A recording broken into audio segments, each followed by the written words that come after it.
Probably gonna get canceled for this one, but that's the point of this this YouTube channel that I've got here, anyways, is to be like it's really my throw things at the wall and do and say and have and be channel. So if you want uncontroversial Joe, to just there's another. I don't think I want to link it to this video just because the topic I'm about to hit is a little heavy. So trigger warning. I'm trigger warning. I am exploring parts of my mind and heart and stuff and things I'm worried about that you might not agree with. And that's fine. You don't have to. In fact, if you want to disagree with me civilly, I would prefer civilly, but you don't have to either. Freedom of speech. You can call me names down in the comments below. Although if you get removed, it's YouTube doing it, not me. Just so you know. I don't block, bad comments hurt, but, I believe in freedom of speech, and I'm an absolutist when it comes to that, so that includes speech I don't like, which is calling me mean names and stuff. But, so if you do get removed, it's not me, it's YouTube and their bot system and their algorithm system, because some comments they still don't like to have posted.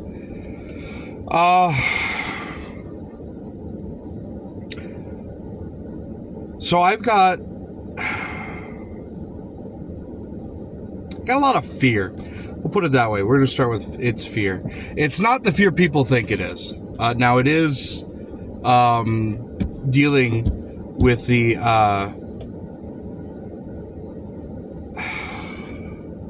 like everyone shortens it to trans, but that also confuses me whether it's transsexual or transvestite or trans. I get transgender, I think is the term they're using now.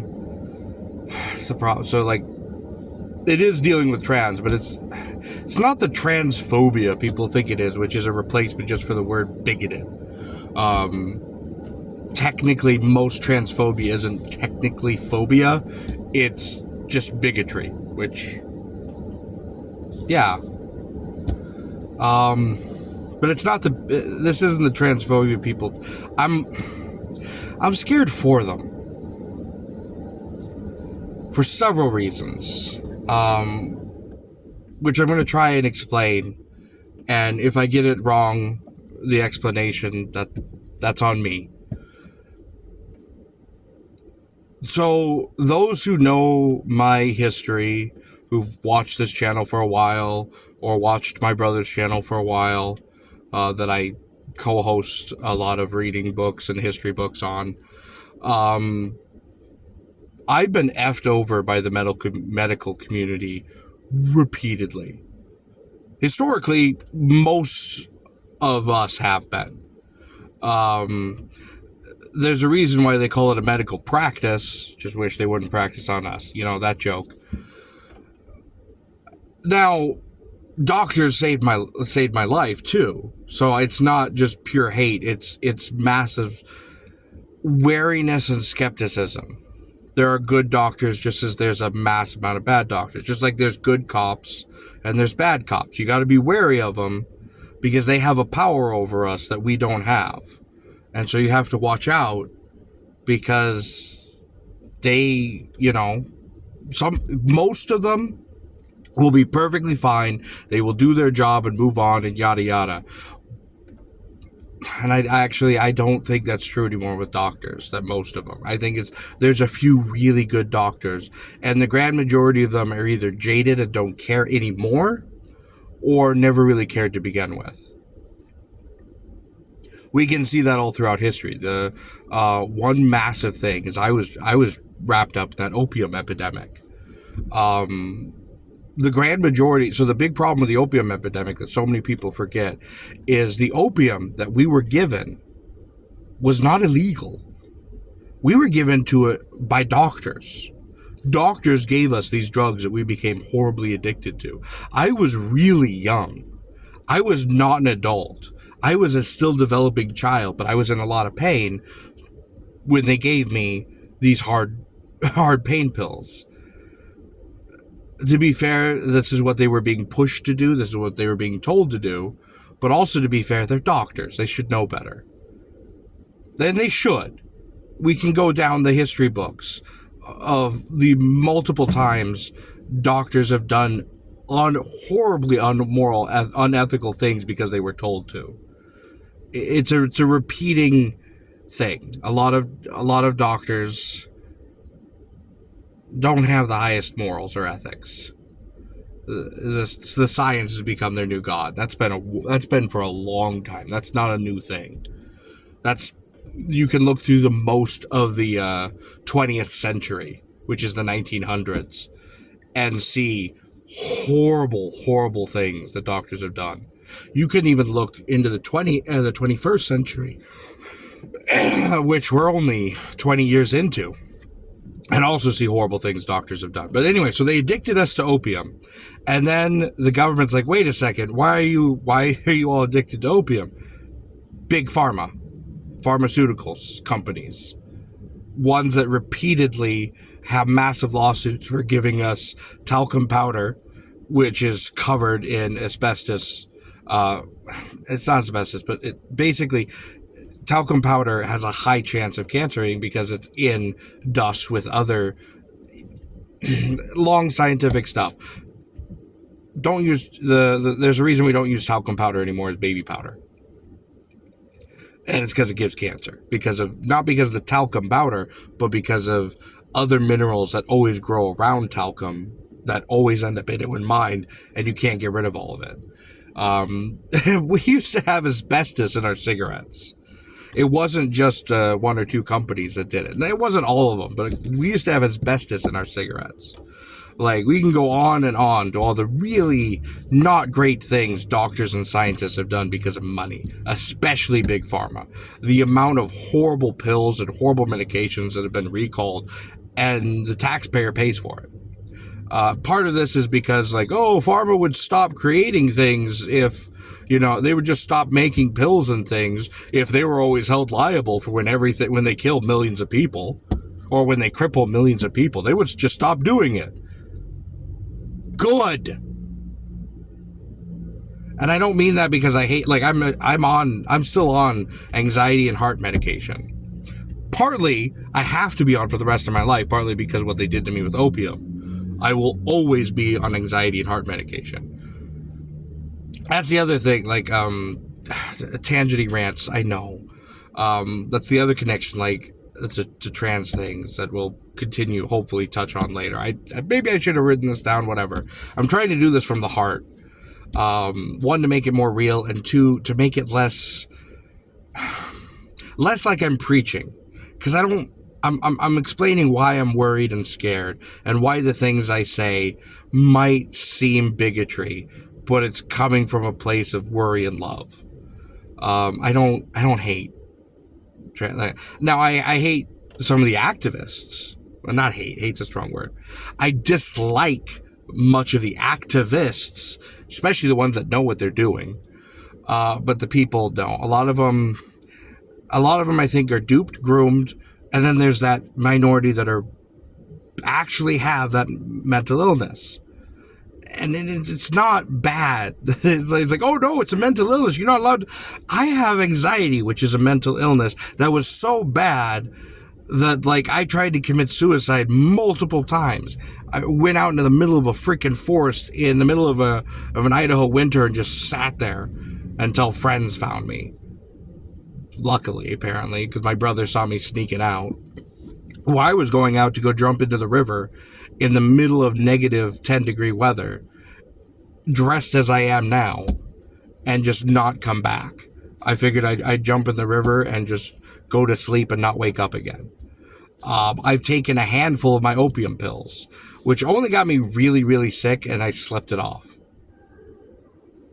I have actually tried multiple times to end myself. Apparently not very well, but apparently that's a good thing. Like, you can even look at an older video I have, which I haven't taken down, mostly because I use it to remind myself just how bad I got, where I'm ranting about being without my opium pills for a single day. And I'm ranting about how evil the government is for taking my pills away from me. I look at that and I go, that was me. That's a sickness. That's definitely effed in the head. And that was given to me. That effed in the head was given to me by pharmaceutical companies, putting me on various pills when I was too young to deal with them. Which is why I look at and that's just regular pain pill stuff. Now, yeah, they're harder pain pills, but still. And now I look at the hormone stuff they want to give kids. And I'm like, no, if this was bad, this is bad. Don't. I will never recover from pain pills I took as a kid. These kids will never recover from hormone medication. Let them wait a little while. Let their brains develop. Like, of course they feel uncomfortable in their skin. Like, every study that we've done, 90% of the kids, more than 90% technically, but I'm being conservative by bringing it back to 90. 90% grow out of it. Because guess what? That hormonal stage, you feel weird in your body. Now, I'll admit, mine was weird and stunted because I was high as a kite during it because of, pharmaceuticals.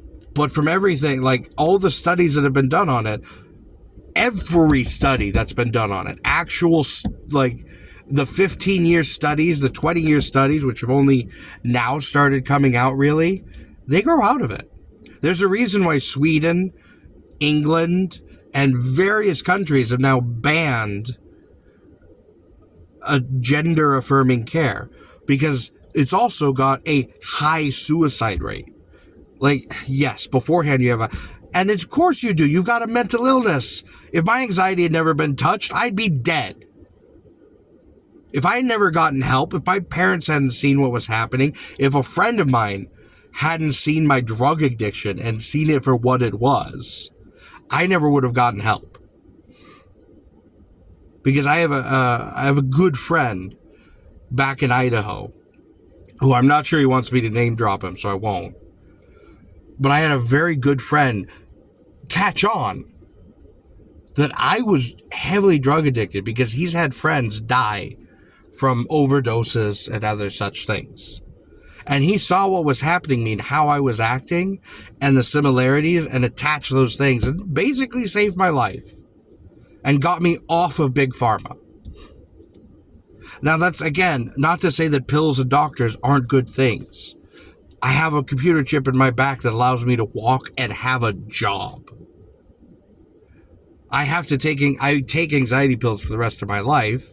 And without those anxiety pills, I go into such panic attacks, I can't do anything but sit and curl on a ball and vomit from how terrified I am of everything. And what I mean by everything is, like, I don't know. It's just my body's, like, so scared. And it's not, I can't pick anything that's causing it. I'm just terrified and vomiting. I'm stuck in that fight or flight, and I have nothing to fight. And my legs don't work, so I have no flight either. So I'm just vomiting from confusion. Like, physically vomiting.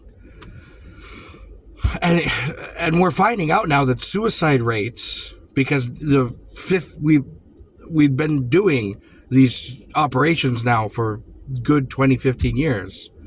And looking back finally at these very long studies, we're finding out it's actually up to 70% suicide rate post-transition. That's why the number is so high, the 50% trans suicide rate. Pre-transition, the numbers, they're not good still because you have people with a mental illness. And again, a lot of people have different mental illnesses. I have anxiety so bad I tried to kill myself. I have another friend who had depression so bad he got hospitalized. I've got another friend who's got schizophrenia and has to take medication. It's mental illness is not a bad, having mental illness doesn't make you a bad person. It just means you need help. That's fine. Everyone needs help. It's just different forms of help. Some people need physical help. The loneliness epidemic. Obviously, those people need help. And their help is a friend to reach out and shake their hand and say, hey, buddy, let's go play some Warhammer. Or, hey, buddy, let's go play some Halo. Let's sit together and talk. Let's go to a bar and just be a person. Let's go to the range and shoot. Oh, dang, it's hot in my car. It's all sweaty and stuff. It's 90 degrees out right now, which is horrible.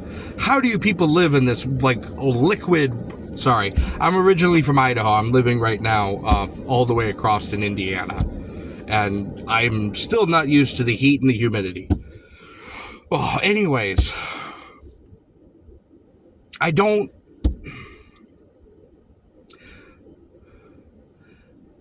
got some good friends. And I'm not going to say they aren't actually trans. Because I don't know. I don't live in their bodies. But if they are, I want them to get help. Actual help. Because I want them to be my friends for years down the road. And the major reason why the surgeries are not helping as many people is because most of them are botch jobs. They're butcheries because we haven't. It's kind of like you remember those early plastic surgeries that we used to make fun of in magazines and stuff. That's where we are right now in the like it's gaping wound. Like there are horror stories, literal horror stories, and they're written by actual people who've gone through this. How do we know that? Because they're in the medical records now of these 15-year studies where they're looking back, or like I can't remember. God, I'm sitting in my car, so like names aren't great for me, but you guys can double check this if you want. They do exist.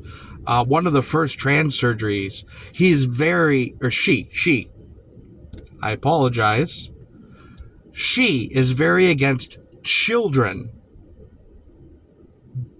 going through this.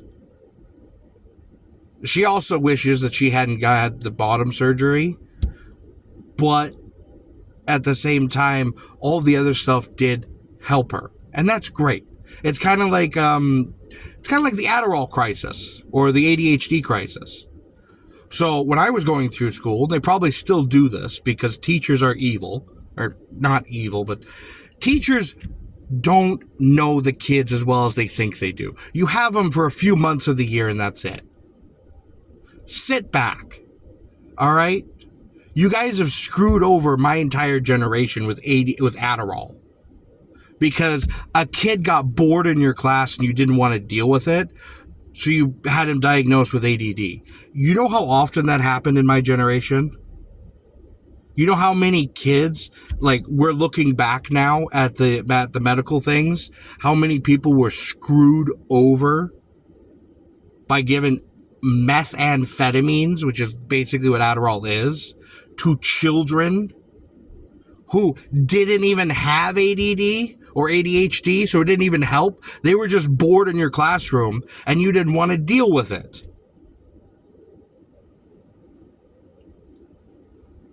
Teachers are important, but teachers have way too much power over children than they should have. You have them for a few months of the year, and then you never see them again. No, you do not know the children better than the parents do. I will agree, there are some absentee parents that are really bad at it, but you aren't the replacement. There are some great teachers. Most of them are trash. Like, stop for a second. Think back to your high school, elementary, that you remember teachers like Mrs. O. Mrs. O was freaking awesome. I loved her. Like, she went out of her own paycheck to pay for us to go to state debate tournaments because our county didn't pay for it because they were more interested in football and soccer and the physical sports that they forgot that we existed. Even though we went to state every single year and our football team could barely make it to the playoffs, the state playoffs. barely even make it to the county playoffs. So I got Mrs. O. And I can think of a couple other teachers, but I've had more horrible teachers than I've had good ones. I've had most teachers go, this is the way it's done. When I question it and bring actual information up, it's like, well, this is how it's supposed to be on the test, so this is how you're supposed to do it. And then I try to explain why that doesn't make sense, and I've got it. Nope, this is how it's done on the test. This is how you have to do it. Those aren't good teachers. That's the majority of teachers. There are great teachers out there. Like I said, Mrs. O holds a special place in my heart for what she did for us. Mr. Tremaine holds a special place in my heart for what he did for us. But, and I know other people have their teachers just like that. But then think about how many other teachers you've had. And how many of them, either you remember them locking you in a closet because you're being disruptive and you don't get to go to recess, and literally putting you in a closet in the classroom because you are being disruptive. You see? And we got those same people now trying to tell us that, oh, your kids are trans. These are the same people that were going, oh, your kid has ADHD. Give him methamphetamines. You can see why I'm a little nervous and leery. Because history isn't kind. And I can look at history and go, are we doing the same mistake again? Now, there were kids with ADHD that the Adderall did help. Just like there are people who are transgender, and the stuff and pheromone, and it does help. There are. But just like with ADHD, I think it's massively overly diagnosed and groomed into it, especially for kids.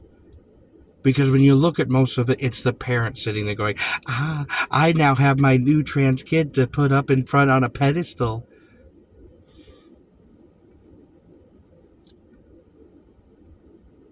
Like, there's an actual disease where it's the child doesn't have a disease, the parent does, and forces it upon the child so that way they get, acclamations and all that other stuff. We've seen that throughout history. We know that exists. And what right now, like, on social media, it's very stunning and brave to be trans at the moment. It is.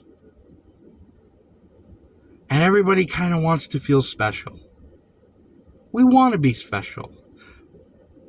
And that little bit of accolade we get for coming out as trans, it feels good. And, I'm not happy with the body I'm in. Maybe I'm not happy with myself. Maybe it's because I'm not myself.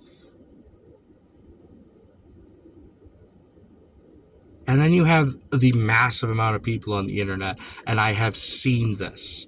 I have seen this with multiple people as they groom.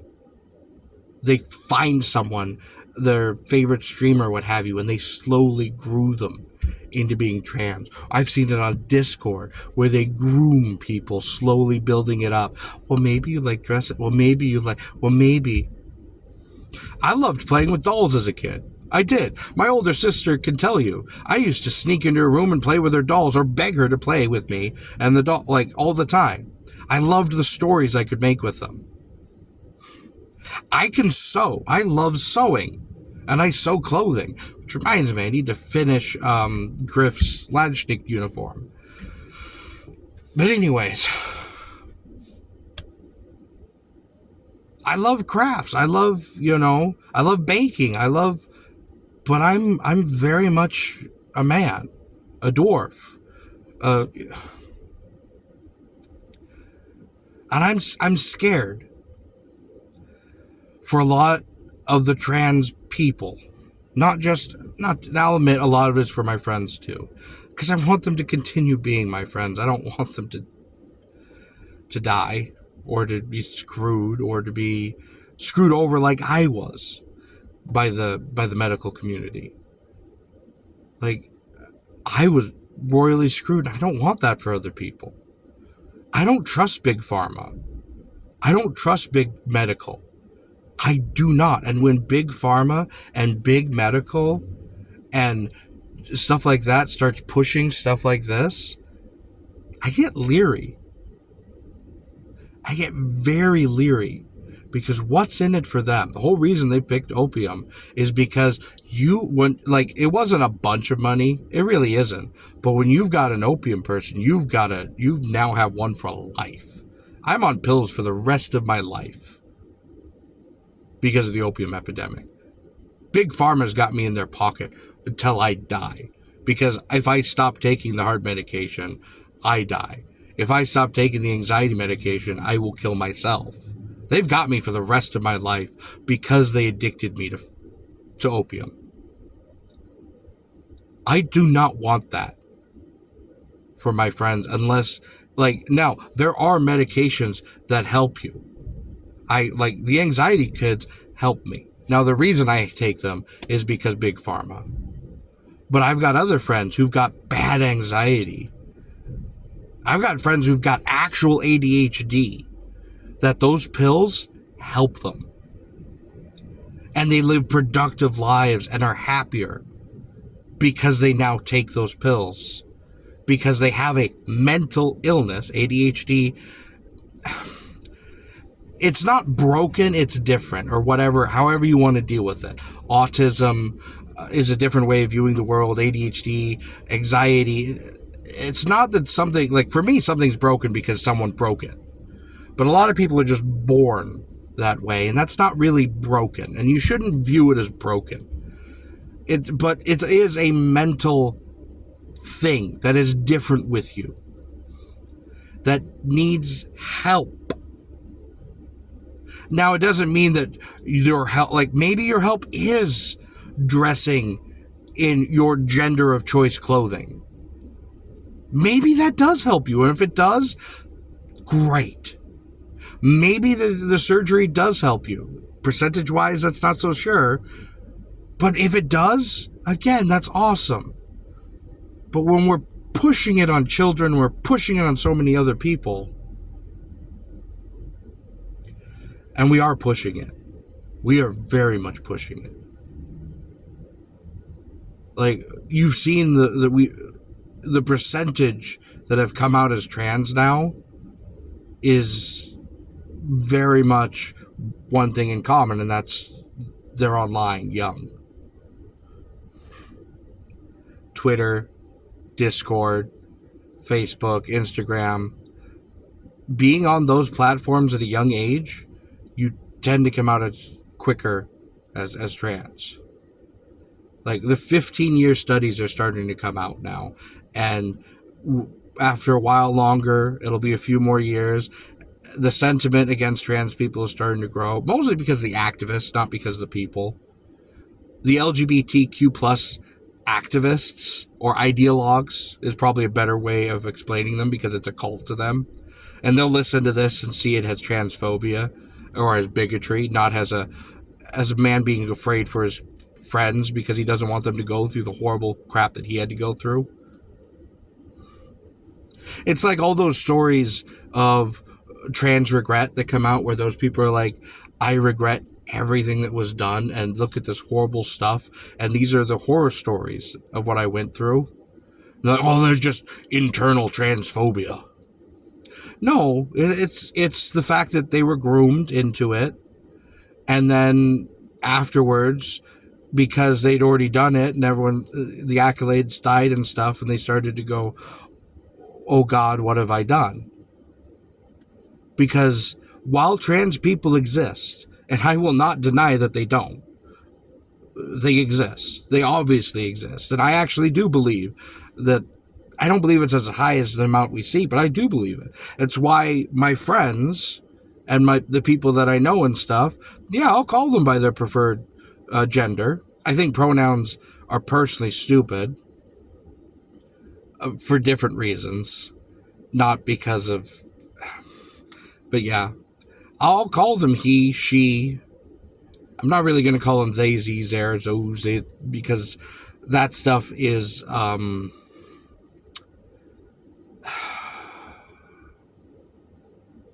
there's different reasons for that, and that's maybe a rant for another time. I've already been doing this for half an hour.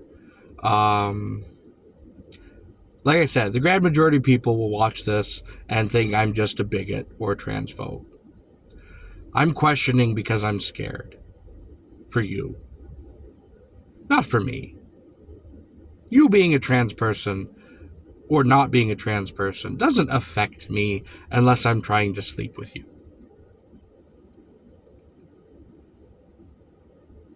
But when 71% of my friends are committing suicide, that means something's wrong. Especially since the number has only been going up as we do the medication at a younger age, as we do gender surgery, gender affirming care. The number hasn't gone down, it's gone up. That means something's wrong. And I don't want my friends to be gravestones. I've already got enough of them that are. I don't need more. And the older I get, the more of them become gravestones. I'm really tired of burying friends. I don't trust Big Pharma. I don't trust the science because that's ideological talk. That's religion. I question. Just like you should question your God that you believe in. Just like you should question the world around you. Just like you should question the science. Always question.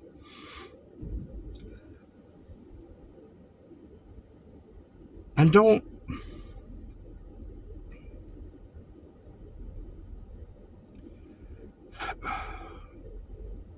Even if the world seems like everyone hates you, I don't.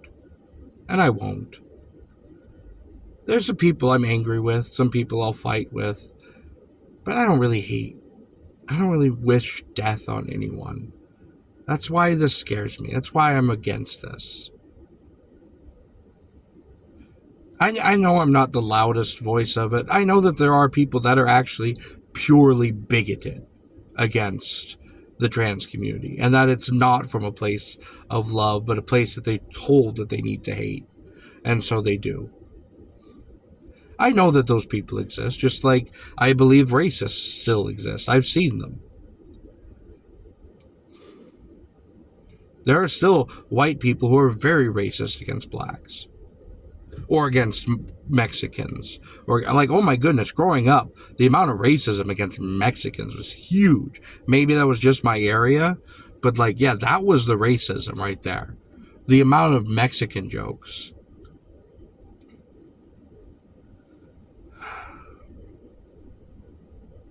Yeah. Call me a bigot. Call me a transphobe. I don't care. But look into it. Get some help.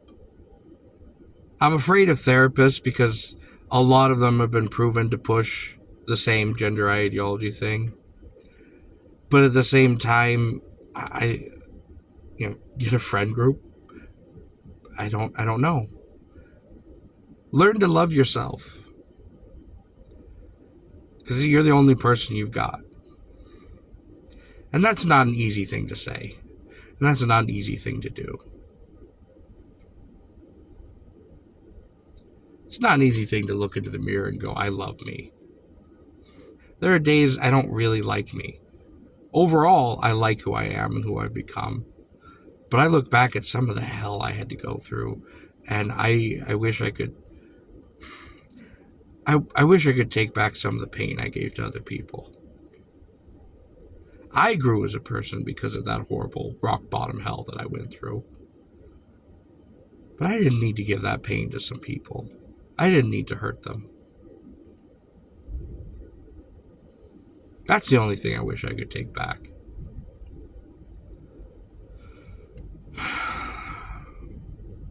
I love you, buddies.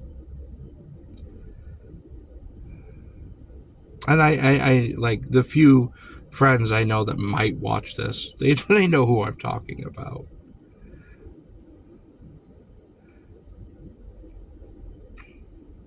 If this is what you want, I'm not going to stand in the way of it. I don't know you. I do know you, but I'm not in your head. And I love you, and I support you. Remember that. Some of you have helped me through my own hells, my own personal hells. I've got some great friends. And I'm really, really tired of burying them.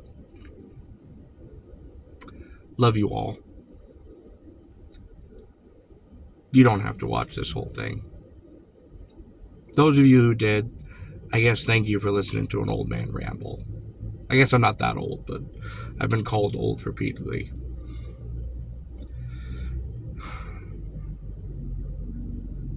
Love you.